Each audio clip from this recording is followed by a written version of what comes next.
Ito na laman ng puso. Wow. Oh, good luck sa Roseanne. Ito na laman ng puso. Welcome back mga kaaldab. Ito na naman po ang inyong lingkod, si Mr. Destiny.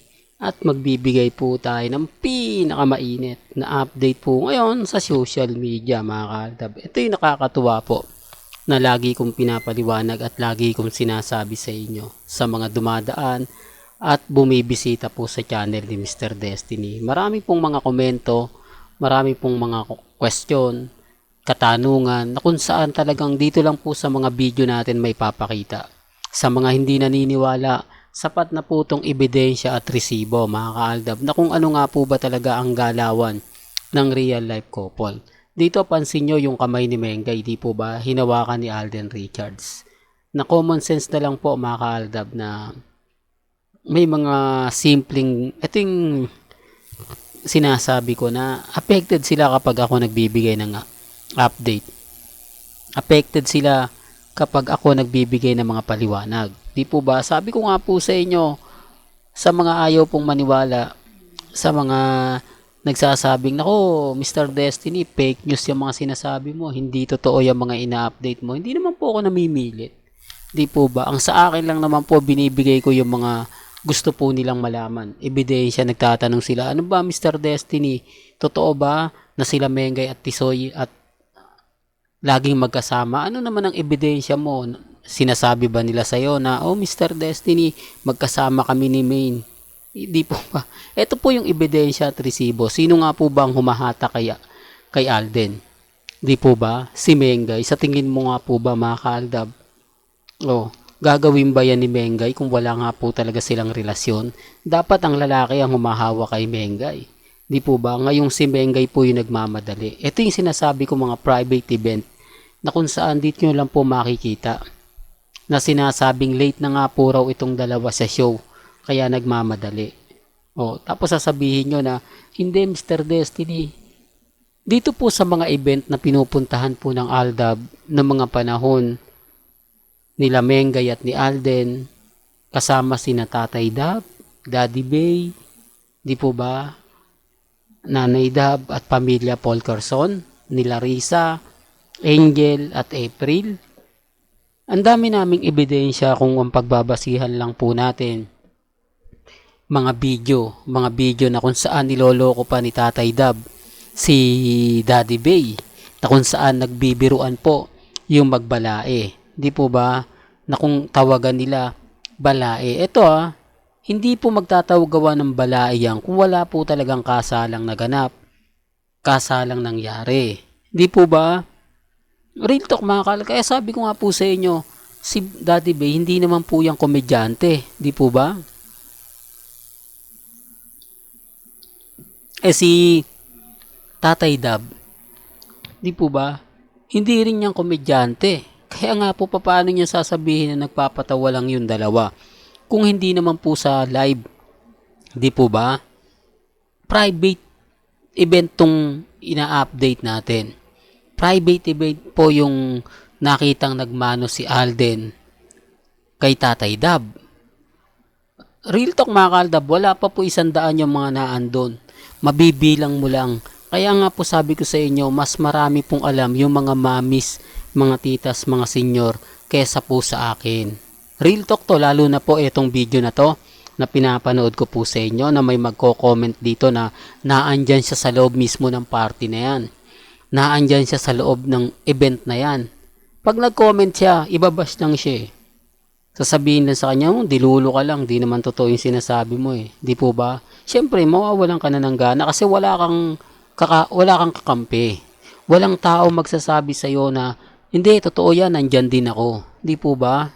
Kasi hindi naman lahat po ng nakapanood yan, makapag-comment. Yung iba po, nasa ibang bansa na. Yung iba po, namayapa na. Di po ba? Yung iba naman po, tahimik na lang. Naku, ayoko na makisawsaw dyan kasi pagka sinabi mong nandiyan ka, ibabash ka lang nila eh. Totoo yan. Ako nga, ang tawag sa akin, Paasa Channel eh. Delulu Channel. Kulto Channel. Di po ba? Syempre ayaw din po ng mga mamis kasi pupuntahan yung profile mo. Di po ba kung ano-ano na isasabihin sa'yo. Di ba? Medyo kaya nga po yung iba naglalaylo na rin po yung mga mamis na nagko-komento sa akin. Grabe sila mambash. Grabe sila mapanglait. Di po ba? Kaya nang yung Aldab may mga group chat na lang yan. Kumbaga sila na lang o kami na lang na talagang naniniwala. Kasi kami po talaga yung nauna eh. Di po ba? Pwede nyo sabihin na marami nag-move on. Ito yung 2019, 2017 o kaya 2018. Pero since 2015 ka, hindi ka makapag-move on eh. Hindi po ba? Kasi ikaw yung naan doon. Isa po kayo sa naan dyan. Isa po kayo sa mga nakakita. Isa po kayo sa mga saksi. Hindi po ba? Sa mga nagaganap at nangyayari. Kaya nga po hindi ako nagpapa-apekto. Kahit sabihin nila na hindi, Mr. Destiny, fake news ka. Walang katotohanan yung sinasabi mo. Hindi ko na pinapansin niya kasi alam naman po natin yung totoo. Alam naman po natin ang buong kwento. Alam naman po natin ang mga nangyayari sa Instagram, sa Twitter at sa Facebook. Lalo na po yung mga issue na ipapakalat nila. Katulad kay Sanya, di po ba? Sanden, na dito daw magkasama daw po mag-celebrate ng Valentine's, pinopost daw ng GMA. Syempre artista po nila yun eh. Normal lang na pasikatin nila. Kaya nga po hindi ma-show yung pulang araw eh. Dapat ngayon na yun eh. Di po ba? Sabi nila nga this din January. Anong petsa na ngayon? February na. Di po ba? Kaya hati ang opinion ng mga ilang netizen. Masyado daw matagal. Pinasabik lang nila ng January. Tapos hindi pa nga po daw nagpaparamdam. Siyempre hindi pa gaano. Kumukuha lang ng buwelo. Di po ba? Kumukuha lang sila ng buwelo. Tapos yung kay April po, issue yan. Wala po, huwag lang katotohanan yan. Ako, andito ako, pasensya na po kayo sa mga alam na to. Binabasag ko lang po sila. Gusto ko lang po malaman ninyo, katulad po ni Ma'am Grenda de la Cruz. May anak na po yan, 2. Real talk to mga kaaldab. Para lang po matapos na hindi po dun umuwi si Alden at never pong pumupunta.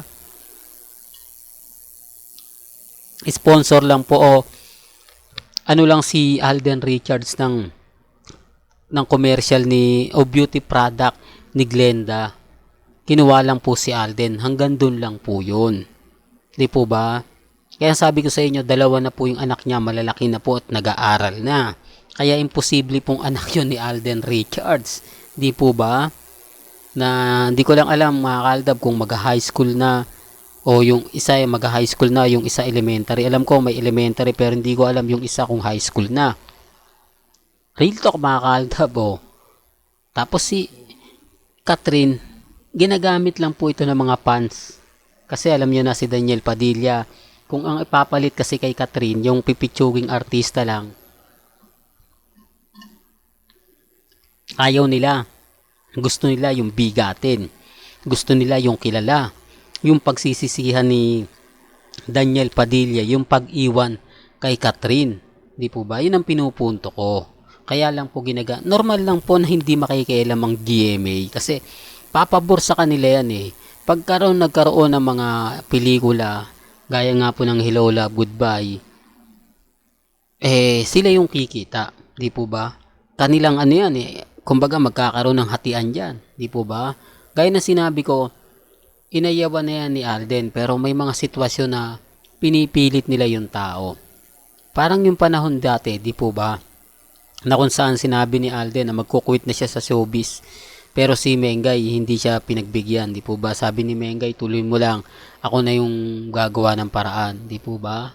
Walang choice si Alden kaya niya napilit nagawa yon. Minsan may mga pagkakataon na pwede kang humindi. Sinabi ko na po ito, ulitin ko lang po. Pwede kang humindi, 1, 2. Pero pangatlo, hindi ka na po pwedeng tumanggi. Di po ba? Kumbaga kasi yan ang ginagawa ng GMA. Tatanggi ka sa una, sa pangalawa. Pero pagdating na sa pangatlo, hindi ka na makakatanggi dahil puro tanggi ka na lang eh. Di po ba? Ganun po yun. Real talk to mga kaaldab. Sabi ko nga po sa inyo mas marami na tayong karanasan pagdating sa mga bagay na ganyan. Well, hanggang dito na lang po ang ating latest updates. Kaya kung gusto nyo pa po ng pinaka-latest at sariwang update, tumutok lang po kayo dito po sa channel ni Mr. Destiny para updated po kayo sa mga latest at sa mga bagong video po na ilalabas po natin maya-maya lang. Kaya kung bago ka lang sa channel na to at isa kang true-blooded Aldab Nation na nagmamahal po kila Mengay at Isoy, tama po ang channel na pinuntahan mo, kaya consider na po kitang bagong subscriber. At huwag mong kalimutang i-share ang mga video po natin sa mga mamis, sa mga titas at sa mga senyor. Hanggang sa muli, salamat po sa panonood at pakikinig.